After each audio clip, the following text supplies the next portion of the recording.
Welcome to the deep dive. Today, we're soaring into a topic that's really captured a lot of imagination, eVTOLs, electric vertical takeoff and landing aircraft. That whole flying Uber dream, right? Skipping the traffic jams below. Exactly, revolutionizing how we get around cities. And, for a long time, one name really stood out in all that excitement, Joby Aviation. They were seen as, well, the future of commuting. And that's where we start today. Because, look, the dream is powerful, no doubt. But the source material we've dug into, it asks this kind of uncomfortable question. Which is? Is it maybe time to, hit the brakes on all hype around Joby? Okay. We're going to unpack why that question's being asked, looking straight at the analysis of their financial, the operational hurdles, where they actually stand in the market right now. Right. So our mission today is clear. Dig into these sources, really map out Joby's journey from being this darling of investors to now facing some, pretty significant headwinds. We want to pull out the key insights for you, give you that clear, unvarnished picture. Let's do it. So let's start with that vision, the one that got Wall Street so excited. What was the pitch that seemed so irresistible? Well, it was clean, quiet, point-to-point air travel, on demand, in busy cities.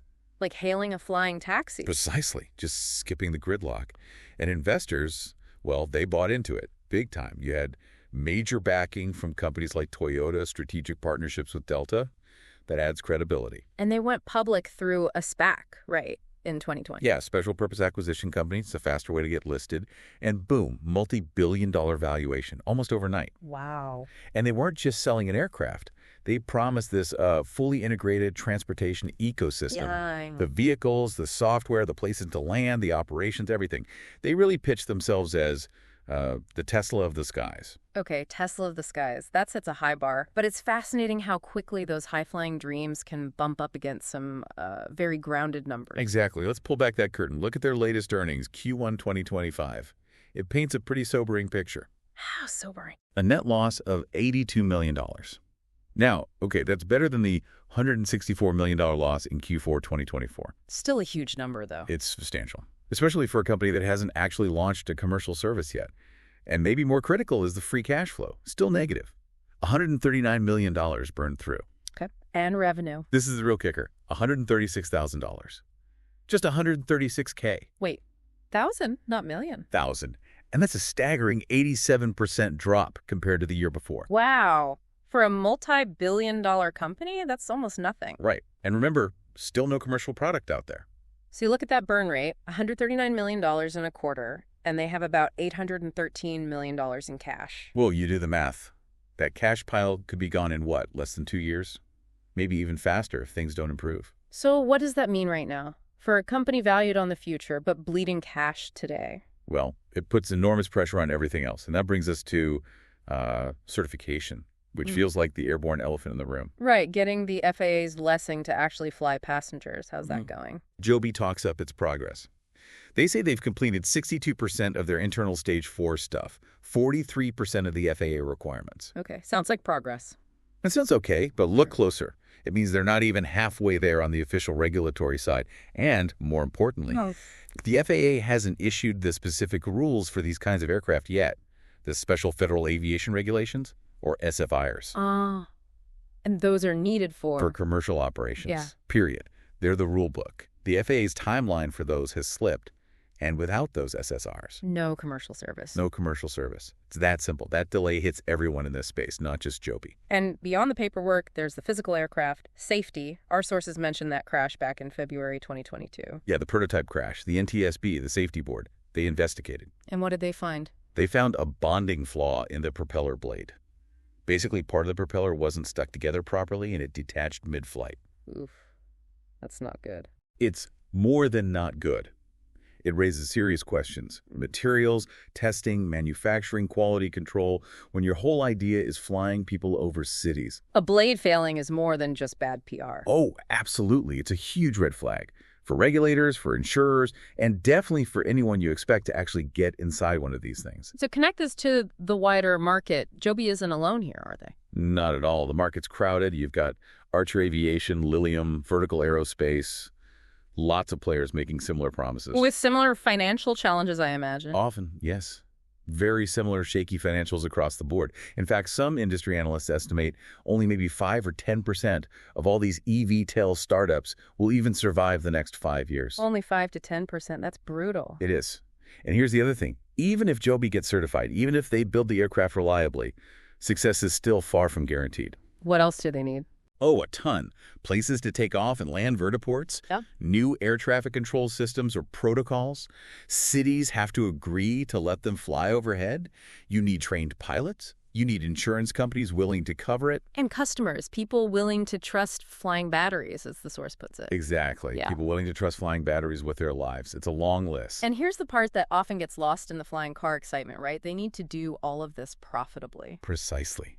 Which brings us neatly to the valuation issue, what our sources call the valuation disconnect. Okay, let's talk about that disconnect. At its peak, Joby's market cap, its total value, was nearly $14 billion.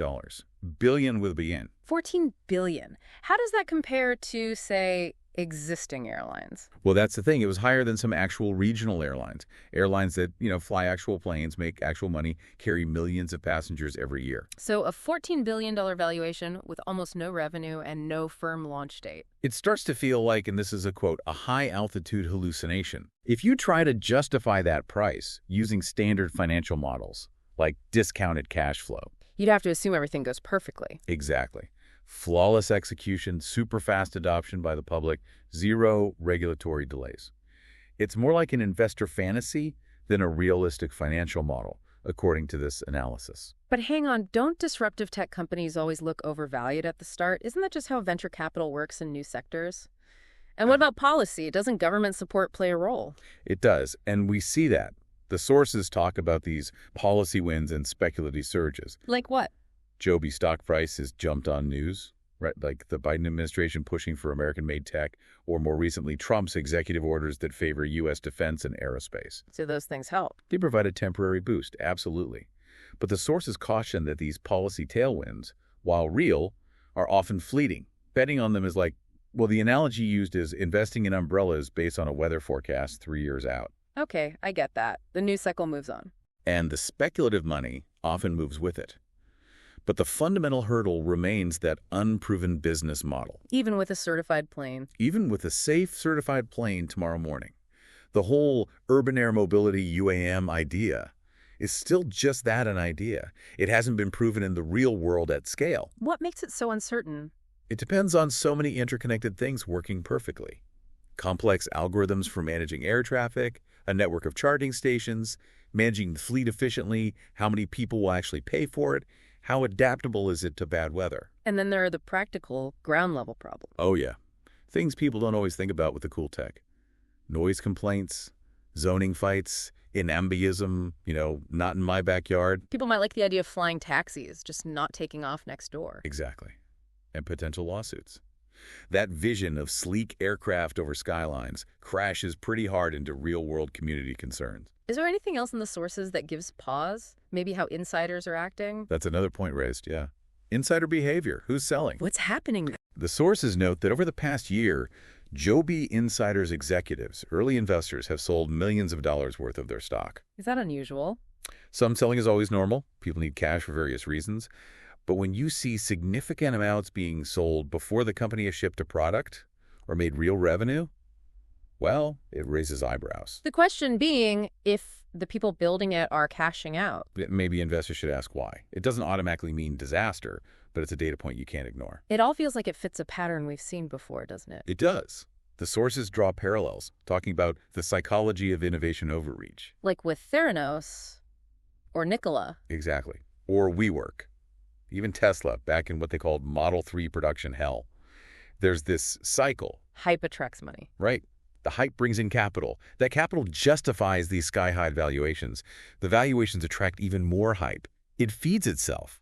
Until reality bites. Until reality bites. Because disruption, the big idea, that's sexy. But the hard, boring work engineering, navigating regulations, logistics, that's not sexy at all.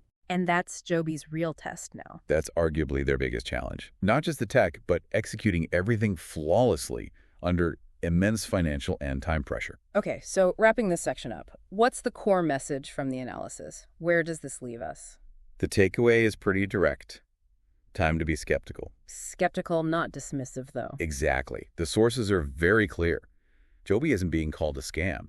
There's a real team, serious investors like Toyota and Delta. They have prototypes that actually fly. But that doesn't automatically make it a good investment at today's prices. That's the crucial distinction. So this caution isn't just cynicism. No, the argument is that it's the rational response. When a company is priced for perfection, but its path is still filled with massive hurdles and potential pitfalls, there's just zero margin for error. Makes sense. And it's important to separate hopes from investment strategy. We should absolutely root for Joby, right? As aviation fans, as people who care about cleaner transport. The idea is exciting. The idea is incredibly exciting. The potential benefits are huge. But for you, as an investor, looking at the current situation, the sources suggest it's a very different calculation. Okay.